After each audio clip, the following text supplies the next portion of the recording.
happy Friday the 13th. Huh.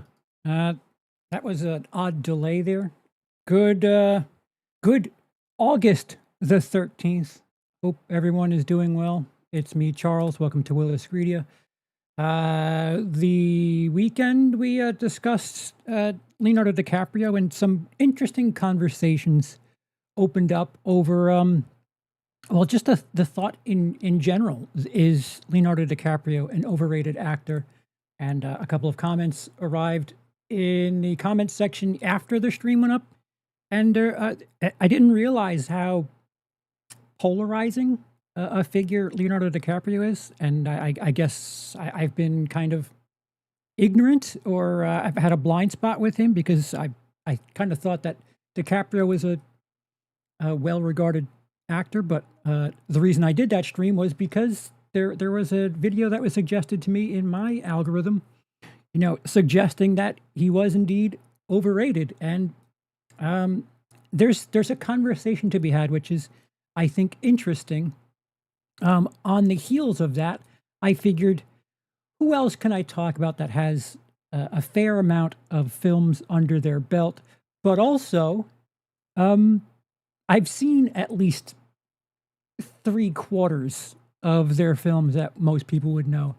And we might be doing a director or two in the future, but for now, the one that I can think of, and he's got a film coming out. It's TC. It's Tom Cruise. He's got a film coming out. Digger.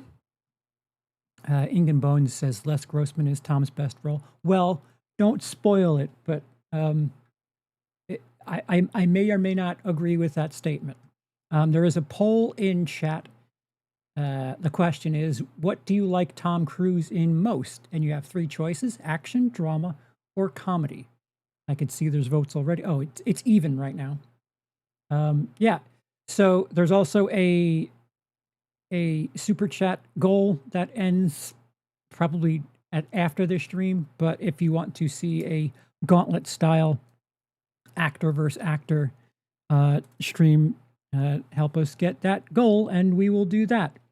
All right. So apparently Tom Cruise has 44 major appearances. That sounds low to me. I feel like he's been in a lot, but I guess looking at this list here,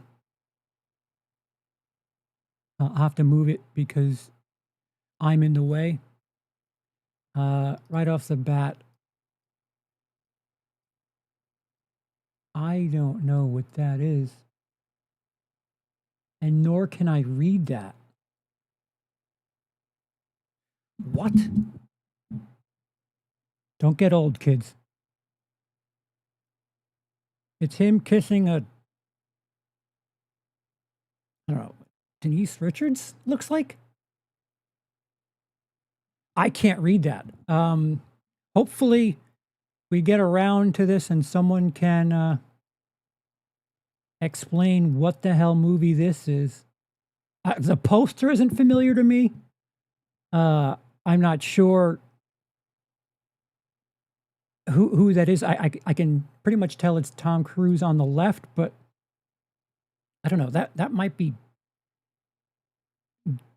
Denise Richards. It might be Nicole Kidman. I'm a little hazy there. That poster, at the very least, is something I've never seen before.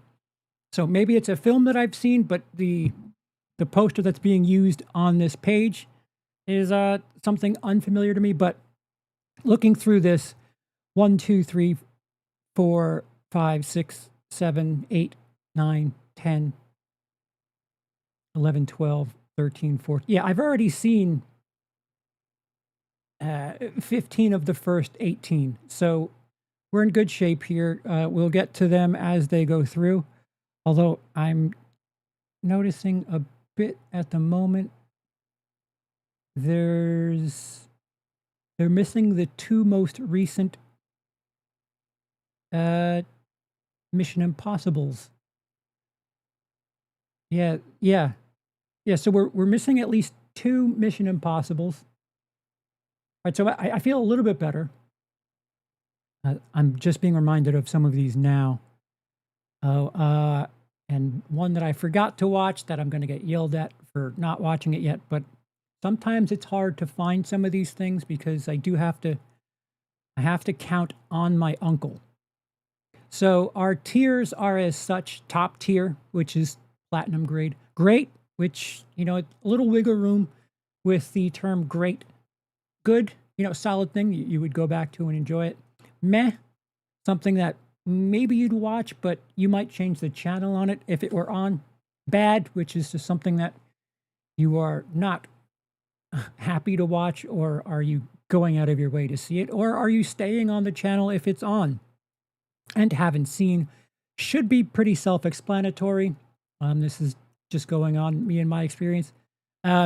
Looking now, I'd be surprised if at this rate I think I've seen about 7 out of 10 of these. It might be even better than that. I might have seen 8 out of 10 of his movies. A lot of the big ones. So, yeah, you can scold me on the things that I have not seen when we get to them. But I guess this is alphabetical order. Oh, no, wait. Here's one of the Mission Impossibles was at the end there. That's so odd. All right. Well, whatever. This is A Few Good Men. Oh boy. Brilliant Aaron Sorkin script. Rob Reiner directed this. If you haven't seen this movie, chances are you've seen the showdown scene between Tom Cruise and Jack Nicholson. The "you can't handle the truth." If you're thinking of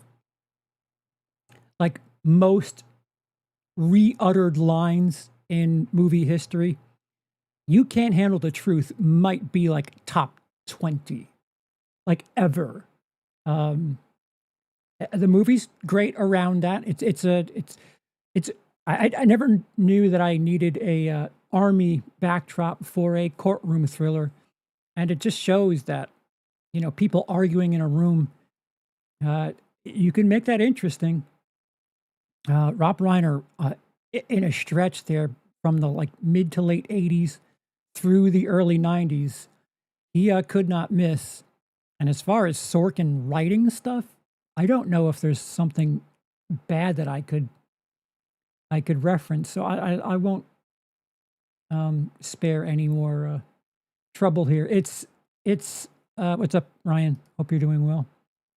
It's a top tier for me, and it's not exclusively based on the acting prowess, the absolute exhibit being shown by Cruise and Nicholson. Don't sleep on Demi Moore in that movie either. I really appreciated this movie for not going the romance angle. There's this pseudo will they won't they thing in that movie, but they don't beat you over the head with it, which I enjoy that. I like movies that don't have to have a love story in it, because not all stories need to have romance in them. With that said, the first miss here, I have not seen All the Right Moves. I don't know much about this. The only thing I know about All the Right Moves is apparently if you freeze a frame, you could see Tom Cruise's junk. And I know that because of Scream, if I'm not mistook. That may or may not be true in the movie itself, but that's what I know about All the Right Moves. There's a line in Scream where she says, if you pause at the right angle, you could see Tom Cruise's dick. Which, I mean, fair play. Get yours.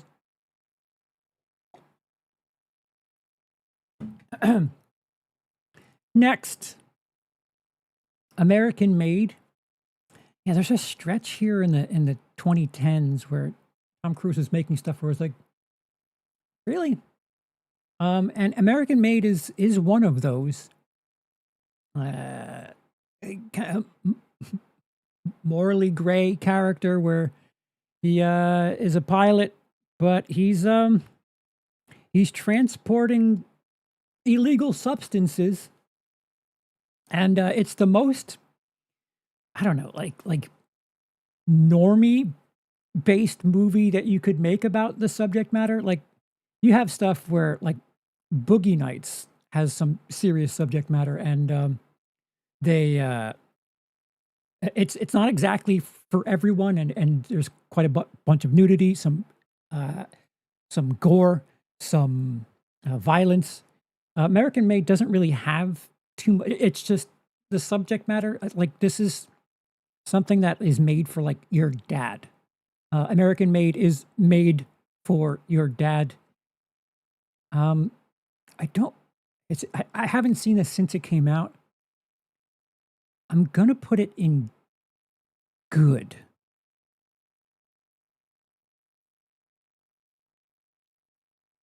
I might regret that. I feel like it might be a meh from me. It's not a great because if it was great, I probably would have some sort of stronger memory for it. Um, Born on the 4th of July.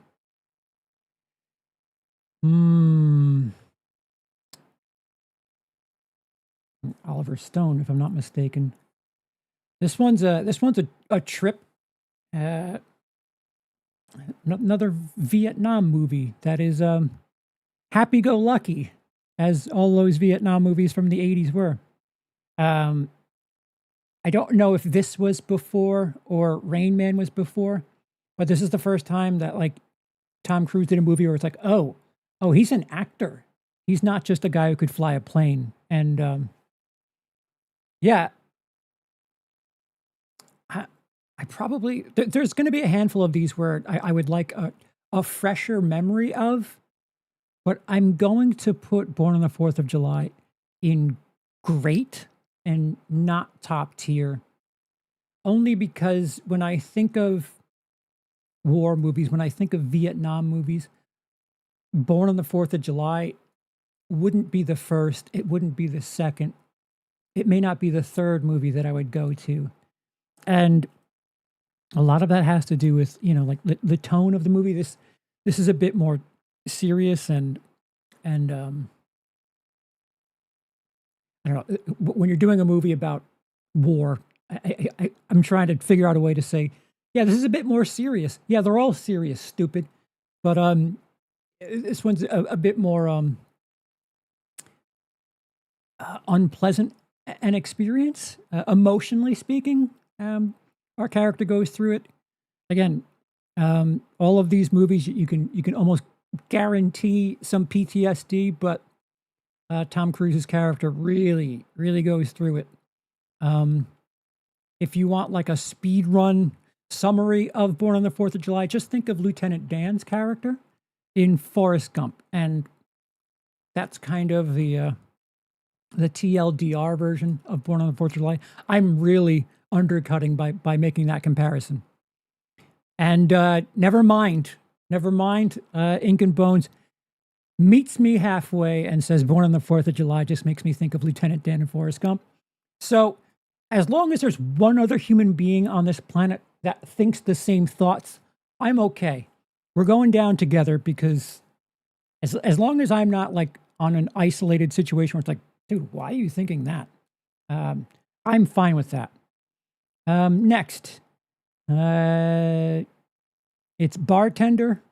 Only Rick and Morty fans will understand Bartender, otherwise known as Cocktail. Um, yeah, this is one of those movies prior to Born on the 4th of July where it's like, oh, okay, Tom Cruise is going to be that guy.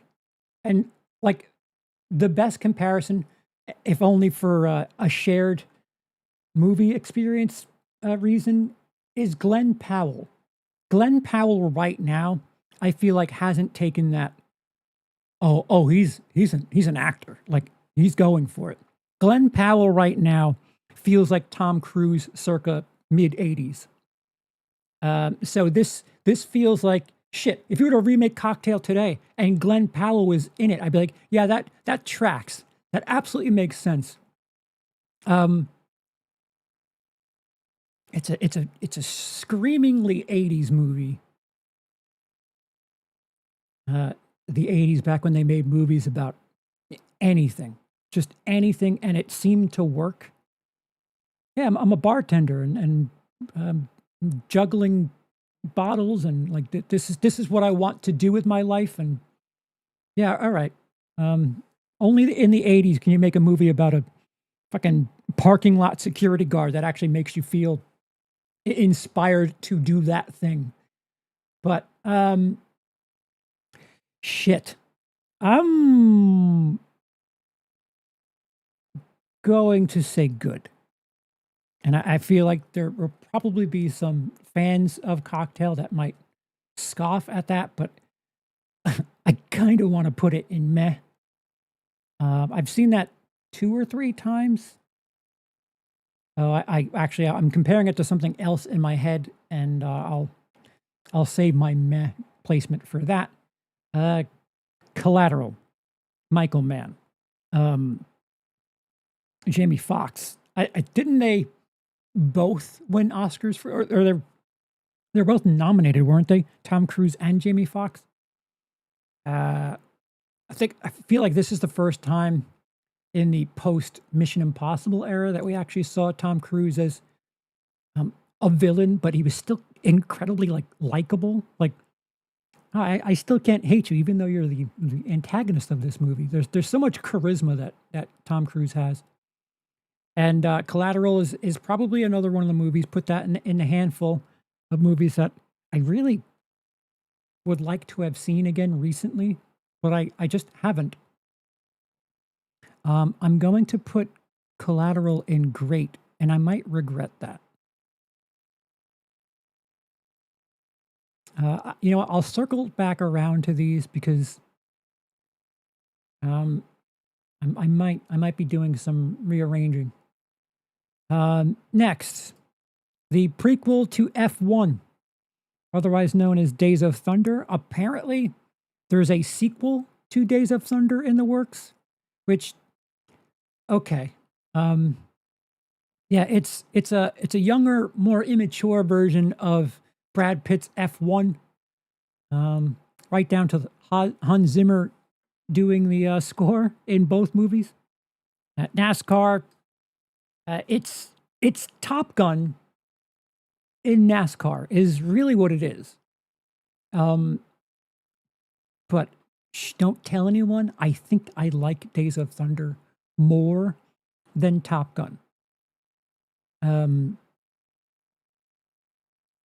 I will put it in great, and I do reserve the right to come back around here, and it might go in a different placement, and you might be shocked which direction it goes in. I really enjoy Days of Thunder. It's a guilty pleasure. I don't know. I've seen that. I don't know if it was because it was on cable a lot, and I just did not turn the channel when it was on.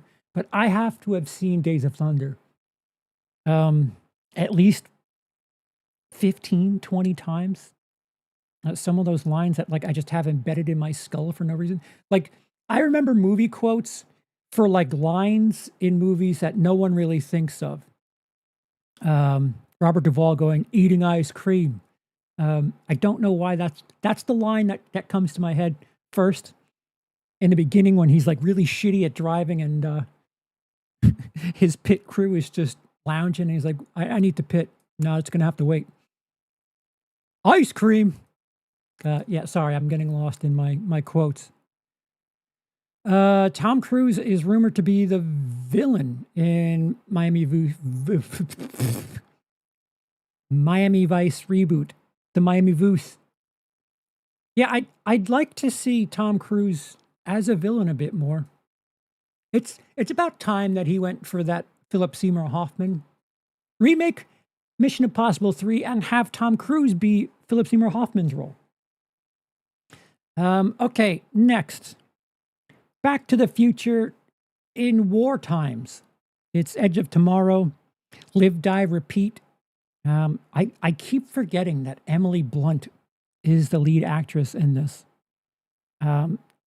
Awesome, subversion with this movie because Tom Cruise, his character in this movie is a bit of a coward.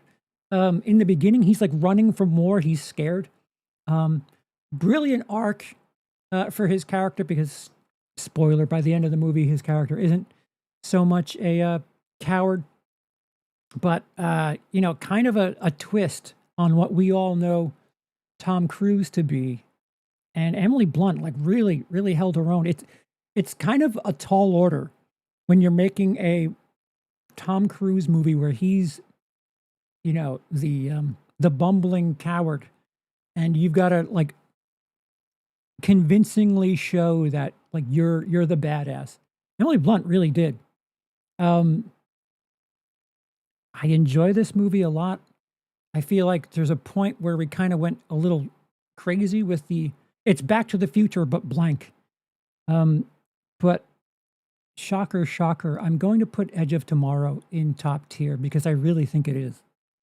Um, you know, Something that feels familiar doesn't necessarily mean that it's worse or anything. It's homages are quite common in film, and it's not exactly like it follows the exact same beats of Back to the Future. It's more like a video game thing where if he dies in the memory thing, he has to reset and do everything all over again.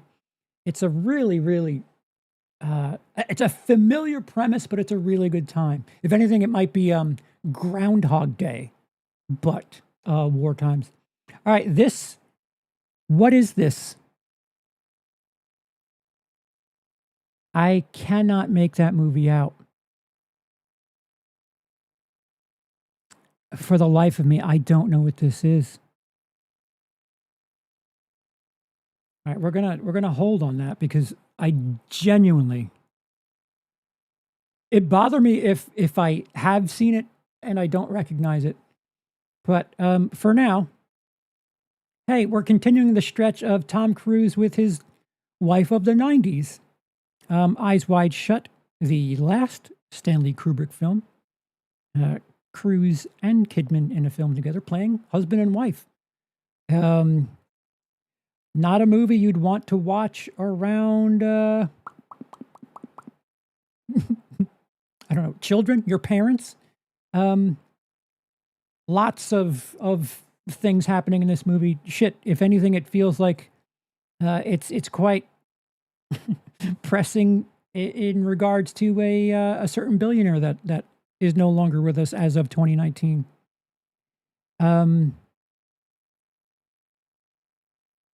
The more I watch it, the more I'm really, really enamored with it. Like every single time I've watched Eyes Wide Shut, I've liked it more. And it's one of those things where I don't feel completely content when I watch it, but I do want to know more, and I do want to like watch it again. I'm going to put it in top tier, only because like I could watch it right now and like probably still have questions and still want to rewatch it right after that. And that to me is a really solid. Sometimes in movies, if it makes you want to rewatch it, isn't that the most? I don't know. Everyone has different qualities that they judge movies on, but Eyes Wide Shut. Every time I watch it, I enjoy it that much more. Endless Love, his debut, I think.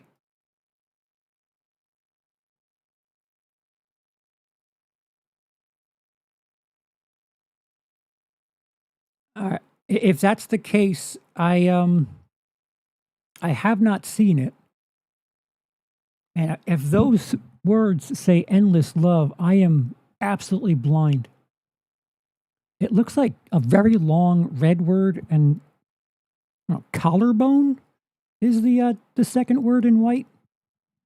I'll take your word for it. It feels like,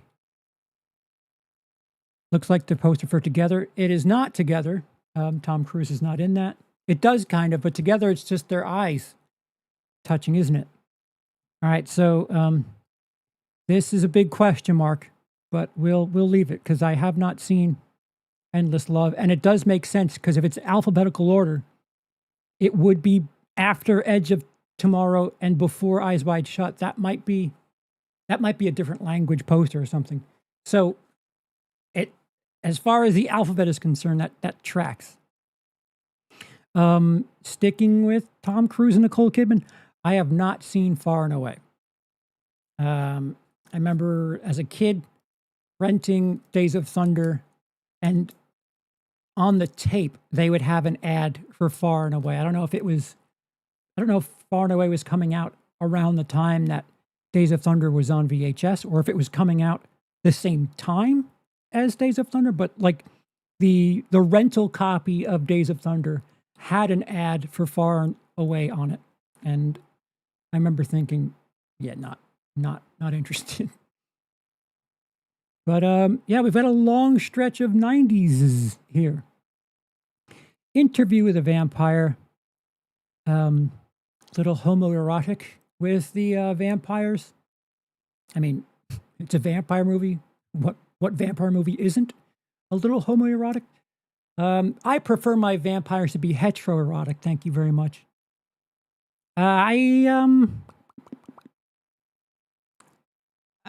enjoy this. I don't enjoy this to the regard that everyone else does.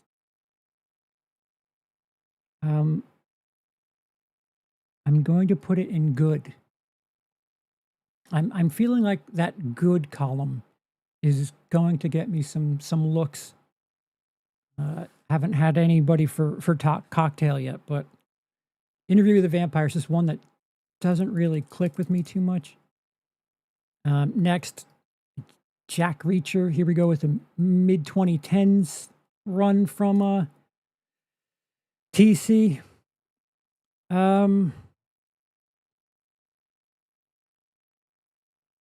I know I've seen both of them.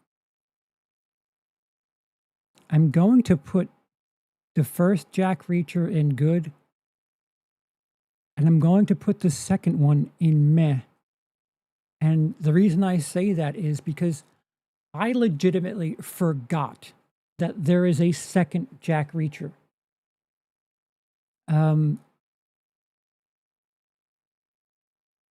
Yeah, if something happened in that second Jack Reacher that like would jump out at me, I'll correct it. But I just remember feeling like, okay, so Tom Cruise is just doing, if I'm not mistaken, it came out around John Wick, or maybe right before. It felt like Lone Man is a Badass movies were kind of in high gear in the 2010s. And then the Jack Reacher sequel is just like, okay. Next, Cameron Crowe's Jerry Maguire. Yeah.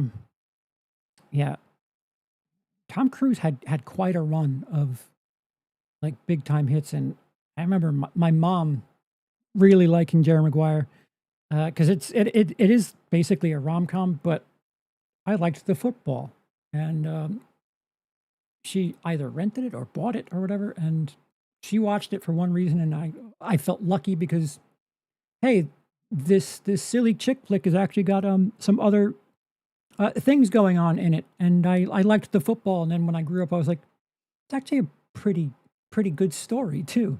Cameron Crowe, I mean, my favorite of his is Almost Famous, but quite a little stretch there. I'm going to put Jerry Maguire in great. Yeah. Quickly, Legend, I have not seen. Night and Day. Tom Cruise and Cameron Diaz. I know I've seen it. Aren't they like globe trotting for a bit and hiding out on a gorgeous vacation island for a little stretch there? It feels like bootleg Mr. and Mrs. Smith, watered down Mr. and Mrs. Smith. I'm going to put it in meh. I don't hate it. It's just one of those things where it's like a rice cake. You eat it and you're like, yeah, Okay. I'm still hungry. That's what night and day felt like to me. A cinematic rice cake. It does something, but it doesn't really doesn't make you doesn't nourish you. It doesn't uh, kill your hunger. Doesn't have a good taste. It's just there. It takes up space.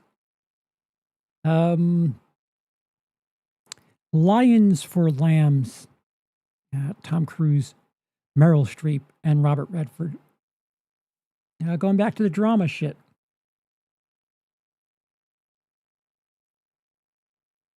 Uh, we're gonna put Lions for Lambs in good. The early 2000s. Um, yeah, that's one that I could probably update my palette there. This is Losing It. I have not seen Losing It. Oh, we're gonna have our Mission Impossible stretch in a second here, but first, Magnolia, PTA. Tom Cruise actually has something of a small role in Magnolia. Yet another movie, yet another 1999 movie that the more I watch it, the more I'm like, that's really, really, really good. It's really solid. I haven't seen it as much as Eyes Wide Shut. It's a little bit longer. I think Magnolia just comes in under 3 hours, but it doesn't exactly feel 3 hours. PTA has that style where you could have a stretch where like half an hour of the movie is being carried by this like undercurrent with the score, and it kind of fools you into thinking that what's happening isn't as as long as plotting as normally it would seem. I'm going to put Magnolia in top tier. But again, Magnolia is not a movie that I would say is, that's Tom Cruise as your lead actor. He's just kind of a featured role, a tertiary character, if you will.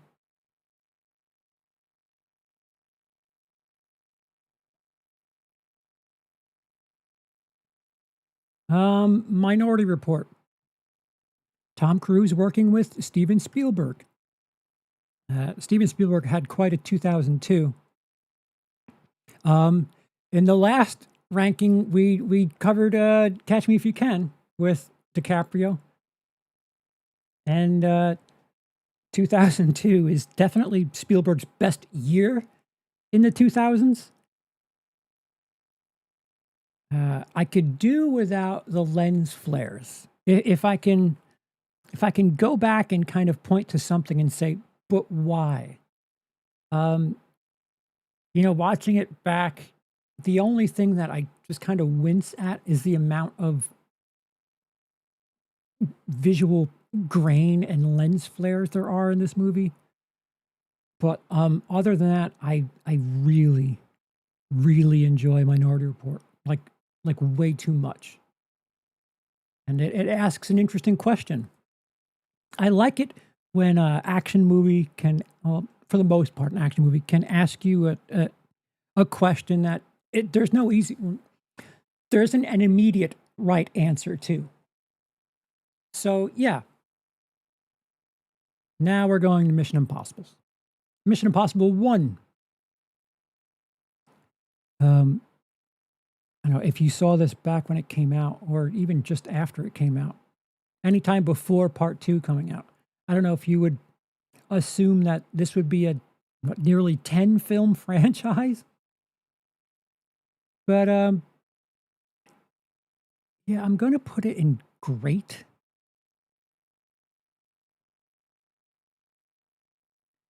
Eh,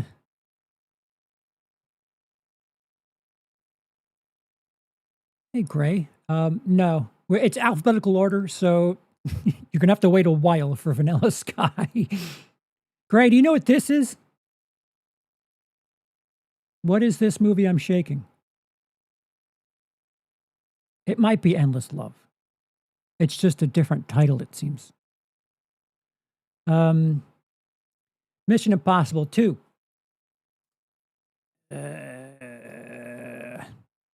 Do you like Doves? And Limp Bizkit as a theme song?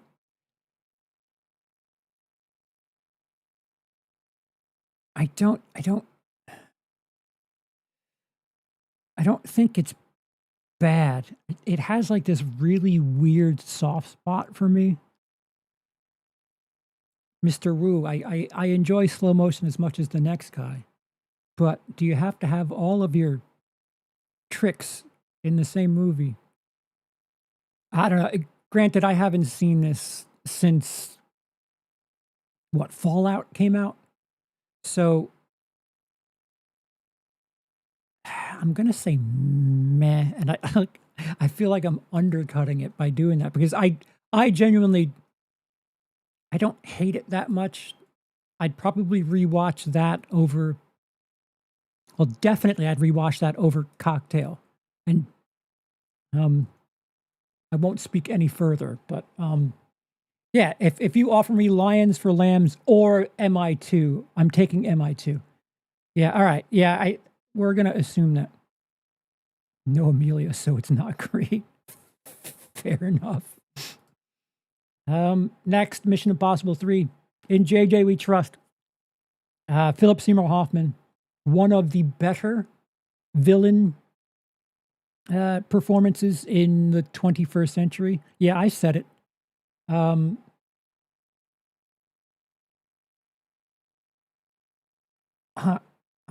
not sorry. I'm putting in a great. It's something that I go back to quite a bit.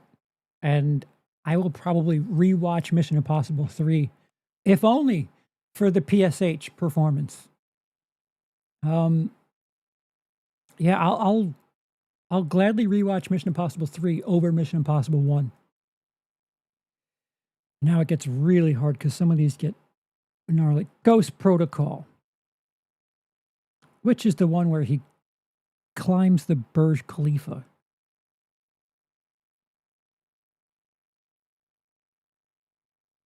Ghost Protocol is 4, if I'm not mistaken. Well, obviously, if it's in order, yeah. I can't remember which one he climbs the Burj Khalifa in. That was intense. Him with his sticky gloves. I'm going to assume that this is the right movie because the posters start looking exactly the same at a certain point.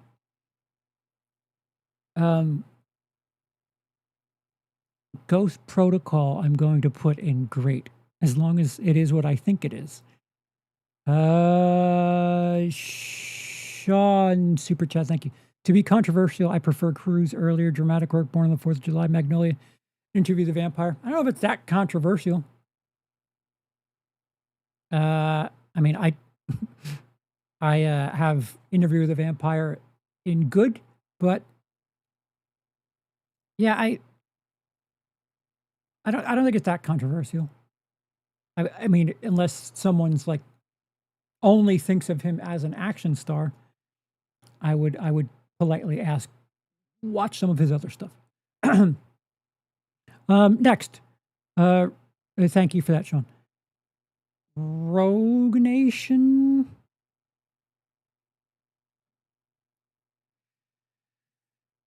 I'm going to say good.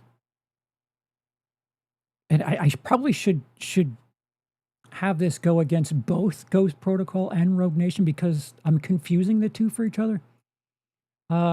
Rogue Nation's the first time we have what's her face? Mrs. Hat. What the fudge pickle? Yeah, this is the first time that we see her in this franchise, if I'm not mistaken. I'm like really hazy in the middle there. Yeah. Rose the Hat. Don't know her real name. I kind of screwed up. But yeah, good. When I go back and oddly enough, when I go back and watch stuff, it's Mission Impossible 3, and then I kind of forget about 4 and 5, and get to the next one, which is Mission Impossible Fallout. Um, the best action movie in the year that it came out. I remember this because this was my favorite movie of that year. So with that said, top tier. I really wish they went out with that movie because no notes. I rather enjoyed that movie. It felt like it was a nice way to close things out too. Like, and you're not going to do better than that too. But I digest. Next, Oblivion. Man, the 2010s.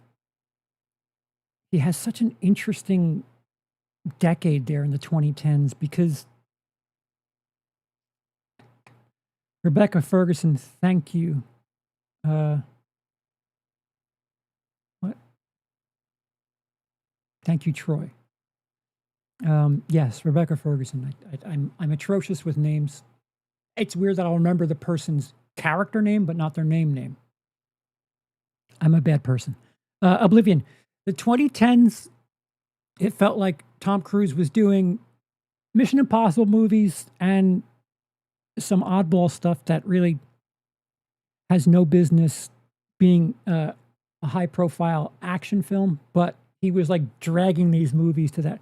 The same way you think of like Christopher Nolan making something that, you know, Tenet, it wouldn't get the budget if it weren't for Nolan. Inception wouldn't get the budget if it weren't for Nolan.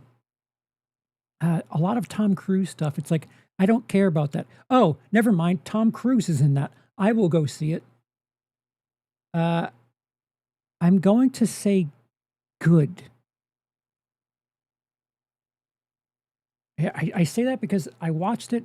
I think I watched it like day one when it came out on Blu-ray and have not seen it since. I don't think that's a movie I've upgraded to 4K. Certainly not before COVID, and it's not after COVID. I have not done it. Yeah, you know, I could be corrected. There's what are we up to? We're up to like 4 movies here where it's like if I rewatched it, I might be able to have a clearer opinion.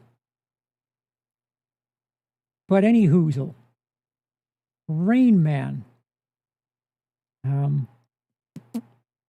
Dustin Hoffman, Tom Cruise. Dustin Hoffman, back before that trope was a thing in Hollywood, play someone with a mental disability and get nominated for an Oscar or win an Oscar. Kind of difficult to watch this movie today based on how our understanding of things has progressed, but you've got to take my word for it. For the time, it was quite impressive. And Tom Cruise as like the impatient brother. There's that stretch where Dustin Hoffman's just like mimicking the radio, just keeps repeating the same fucking thing. Or he's talking about his underwear and he can only get his underwear from Kmart. Oh no, wait, not Kmart. Kmart sucks. And Tom Cruise just staring straight forward and goes, Jesus Christ, Ray, would you shut the fuck up? It felt so real. Again, I let you know earlier that I have weird moments that I just think of and quote. But yeah, 97X, bam, the future of rock and roll. Top tier. It's one of those movies that it's a drama. It's a drama, but it has some funny release moments. Maybe not everyone would laugh at it, but I really enjoy when a movie is a little darkly funny where not everyone's laughing, but you know, you get this smattering, this slight trickle of laughter. I would laugh hard at the trickle of laughter, the release valves, if you will. Gray says, it is the perfect Cruise performance. He's the right amount of charming mixed with pure asshole. Yeah, it is a healthy blend because you kind of fucking hate him in the beginning. Um, and Valerie Golino, shit. Uh, it's not Carla Gugino. Fuck. Um, what's her face from Hot Shots Part 2? She kind of slaps him into gear. Yeah, it's a really solid movie, like really solid. It's something that like I would imagine even if like you're 25 years old and you just never got around to it because it's a 35, 40-year-old movie at this point. Like you still might have a good time watching it with a little bit of a 1980s mentality for appreciation for mental disabilities concerned. I mean, it's not I Am Sam, but uh, it's a bit more classy. And again, if you look past that, it's still again the release valves are so cathartic. The fact that he's Dustin Hoffman's character complains about having 4 fish sticks and he normally gets 8. And Tom Cruise takes his protractor and just fucking cuts the 4 in half. There, now you have 8. It's a funny bit. It's this throwaway thing that, some people wouldn't take that moment to put that in that movie, but just bravo. It transcends a movie from being like a 3.5 to like a 4.5. I'm gonna lose some people, I think. Risky Business. Dun, dun, dun, dun, dun, dun, dun, dun. The only time I watched this the first time I watched this is in my Warner Brothers. I had a box set. Like I like to call it the film school in a box. I believe it's 50 films made by Warner Brothers over the course of their history up until 2012. And I was kind of glad that Risky Business was in there because I finally had a reason to watch it. Like, oh, I finally own it. And I watched it and then, 20 years too late, 30 years too late. It's just kind of like, yeah, okay. Again, in the 80s, there was a lot of stuff that came out that, I don't know. I don't know if Risky Business is a movie that gets made in the 2000s. And I can't tell you what that intangible element is about this movie that the 80s, they were just making everything. Granted, this might get produced by a little indie. Yeah, maybe A24. No, A24 wouldn't. Never mind. I'm going to say Risky Business is meh. I said it. Yep, Taps, I have not seen. We'll put you there. Oh boy. Cock of Ages. One of the few things that I've seen the actual musical for, play? What the hell you call these things? Can you tell I watch these things in person quite a lot? I actually saw the Broadway show. I think that's what it is. Broadway show. Musical? Play? Broadway show. Didn't hate Rock of Ages in person. Thought it was a joke when we saw the trailer for it at first. Watched it. I remember leaving thinking, yeah, I don't know if I have no feelings or if that sucked, but I like 80s music, but that really felt like a cartoon. It felt like if you were trying to spoof something and not really anything in particular, that's what you would do. Rock of Ages is bad as far as I'm concerned. Brilliant soundtrack. But just kind of silly. And I hate that for that. I would love to have seen Rock of Ages, excuse me, handled differently. I mean, it's kind of a silly story anyway, but I don't know. The 80s memory shit, going heavy down memory lane was a little silly at times. Rock of Ages, I used to have a Rock of Ages hoodie that I don't know where it is, and I would really like to um, know where that is. But I enjoyed the play, musical, Broadway show. Yeah, I had a hoodie from the Broadway show, not from the movie. Oh, cheers, Hayden Baker. Super chat says Tom in Tropic Thunder is my favorite and one of his best roles in my opinion. We're getting there. We're getting there. Thank you for the super chat. The Color of Money. Scorsese. Shit. One of those we took too long to make a sequels or reboot technically. I have a soft spot for Scorsese. I think I'm going to do a tier list for Scorsese. I might put this in great. You know, it's funny. I would probably rewatch The Color of Money before.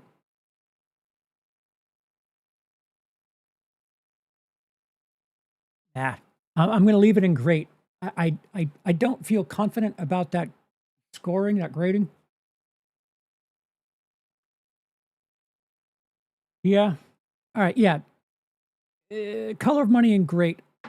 I'm thinking about other films in the damn franchise, and I should stop doing that. I didn't think about that with Mission Impossible. Next, My Ass, otherwise known as Firm. The Firm, Tom Cruise. Every time I get reminded of this, I have to remember that A Few Good Men and The Firm are two different movies. Tom Cruise played a lawyer twice over the course of like 3 years.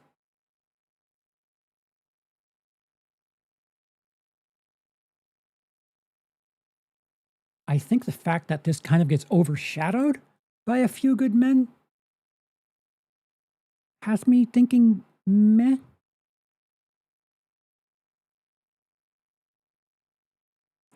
I don't remember the details of this movie. I know Tom Cruise runs in the street in this, but, you know, that narrows it down. It seems like all of my meh movies, with the exception of Risky Business, are movies that I've just kind of like got like this hazy experience memory thing that, yeah, I'll leave The Firm in meh. This is where I'm going to get crucified. A lot of this has to do with the fact that my uncle does not have this movie, but Last Samurai is a movie I have not. No. Is a movie I have not gotten around to yet. I know I've tried. Trust me, I've tried for a few weeks now. But I promise you, I will watch The Last Samurai. I've heard incredible things, but I just have not seen it. Oh, is it that time already? 2017 Semimi, The Mummy. Tom Cruise doing his best to make an action horror thing, reigniting a franchise that maybe didn't need it. And as far as that film and the reception to it was, we're not interested. Very weird for this movie to do the American Werewolf in London rip in the middle there. That American Werewolf in London parallel thing that just, they know what they were doing, right? Because anyone who's seen 5 movies would know that parallel. Bad. Yeah, this came out, 2017? There's this small pocket where I was kind of doing okay, and back to my old ways. I did not buy The Mummy. So that tells you something. Late 2018, most of 2019, I was back to my blue tuber habits, but not for The Mummy. Yep. I have a copy of 17 again, just to let you know how much of a problem I had with collecting movies. If it came out, I bought it, and I've gotten better, and I've started my healing, if only thanks to 2017's The Mummy, and a lack of finances that usually comes in pretty heavy in the decision making. The Outsiders, Tom Cruise kind of barely in this. Had to watch this in school because we read the book. I'm putting it in good, and I might be just putting it on like reputation, because it's been a while. It was on at some point, but it's been at least a decade solid since I've seen The Outsiders. I used to get the Pelican Brief, the Client, and the Firm confused. The Pelican Brief, that's oh my God.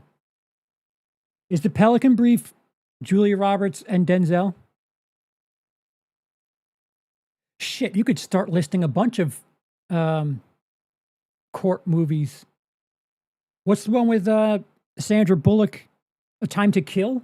That's a little bit different. The Client, that's with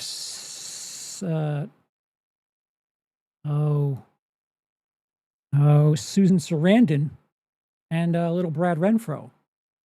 Why do I know their names now? But like, if I'm talking about a movie that I have to talk about, I forget these people's names. Suddenly I know Susan Sarandon and Brad Renfro's name for a movie that I'm not even fudge packing thinking about.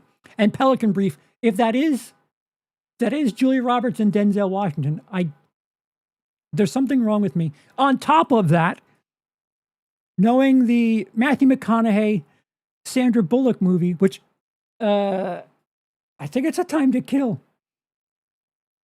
Jake Johnson this time, so it's different. Yes, speaking of The Mummy. Top Gun. Row. I said it earlier. I prefer Days of Thunder.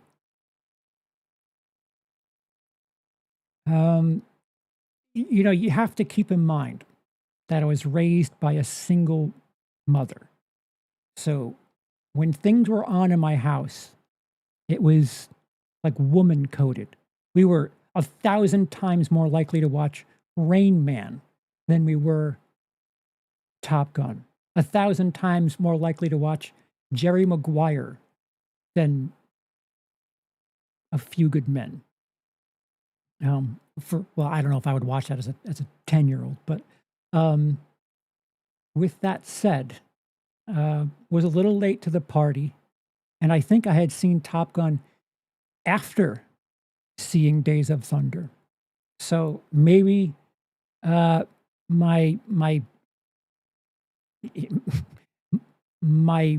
viewpoint on all of this is just absolutely upside down from the start.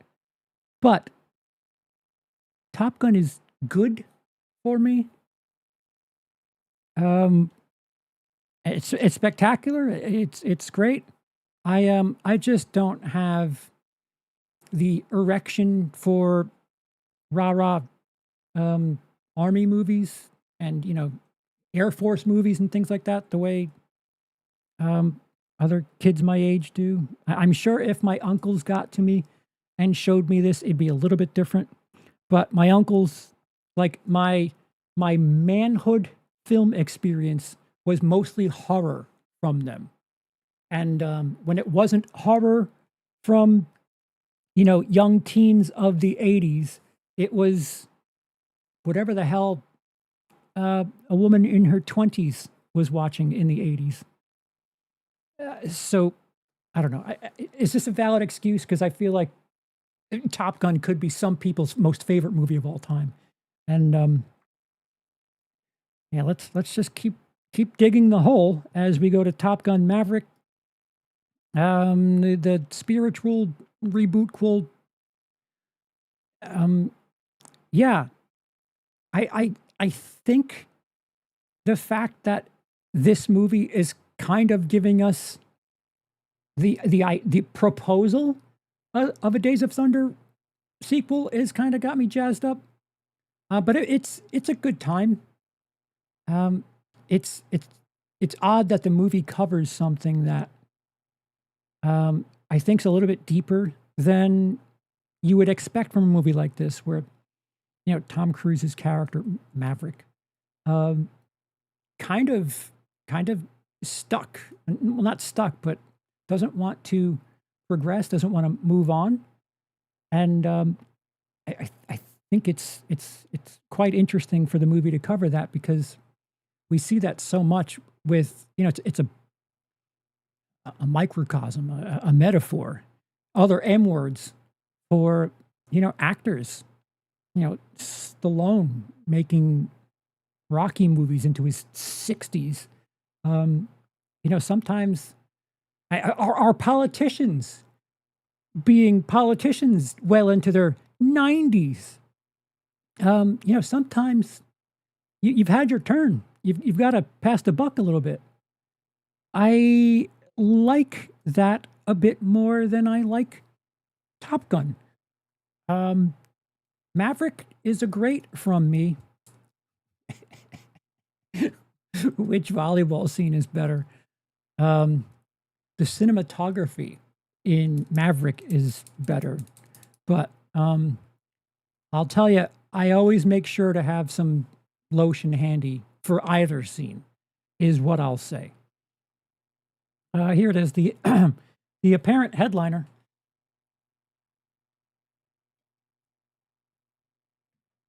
Hey, what the hell's another Mission Impossible doing there? What the?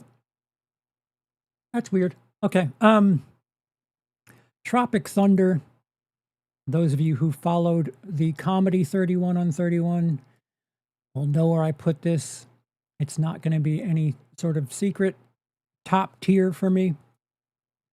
I think when you consider the best comedy in the 21st century, it's in the conversation at the very least.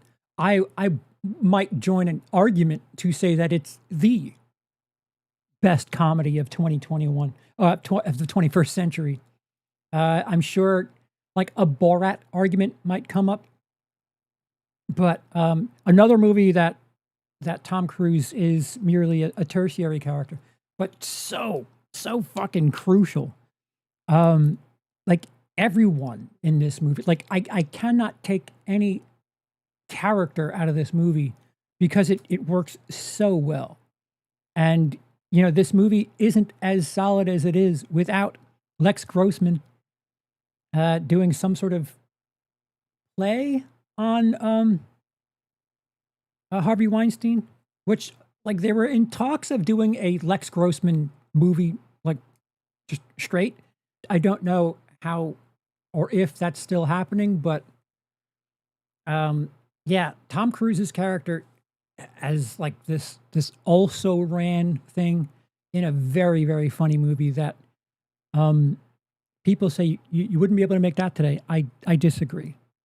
It really takes aim at Hollywood and kind of roasts a lot of Hollywood, which includes some of that special needs culture in Hollywood award season films. It all comes back around. I something that I recommend to people when it comes to Tropic Thunder is watch both cuts, and by both cuts I mean watch the director's cut, and then watch it with the commentary, which features Ben Stiller, Robert Downey Jr. Is Jack Black? Yes, Jack Black is on it too, and Robert Downey Jr. for the commentary stays in character, and you get like extra jokes and shit because he's in character, and I don't know. It's like a whole extra half of a movie because you're getting more of that character. And Ben Stiller's like being a director and talking about certain shots that he wanted to do, and oh, this person was great, and blah, blah, blah. And here's RDJ doing his. Whoa. There's a scene where he's dressed up as a koi farmer. Just has me in tears, and you could hear that Jack Black is also losing his shit. Just solid, and it's unfortunate because that experience most people may not think to have, but the Tropic Thunder, I think it's on the director's cut.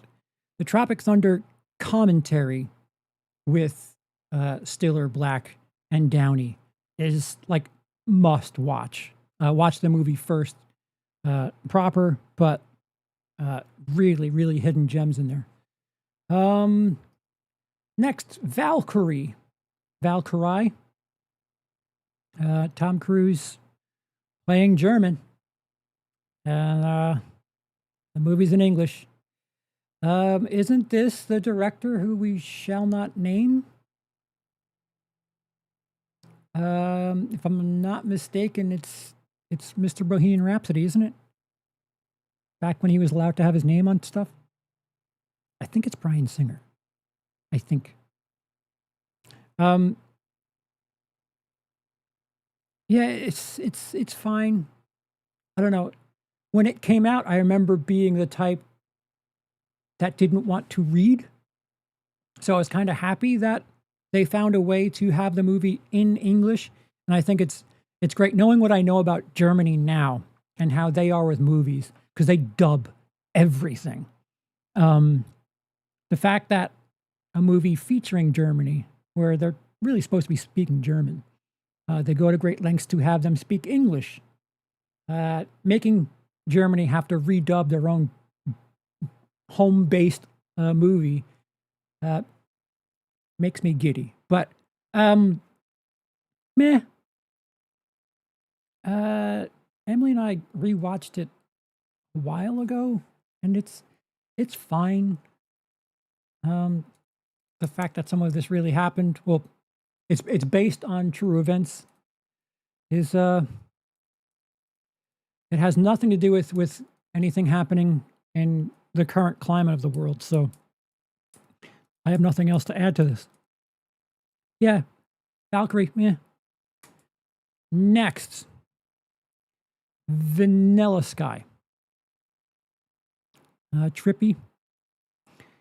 Tom Cruise, Penelope Cruz, and Cameron Diaz.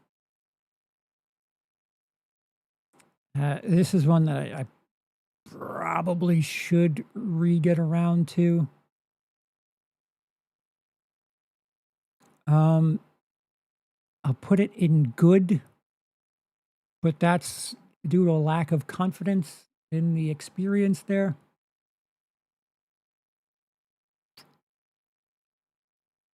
Yeah.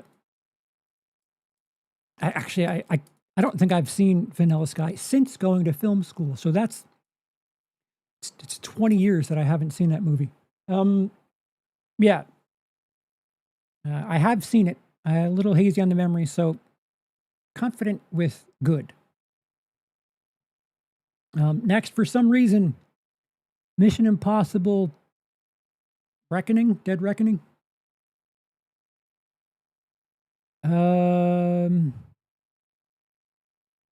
Oh wait, this is part 8.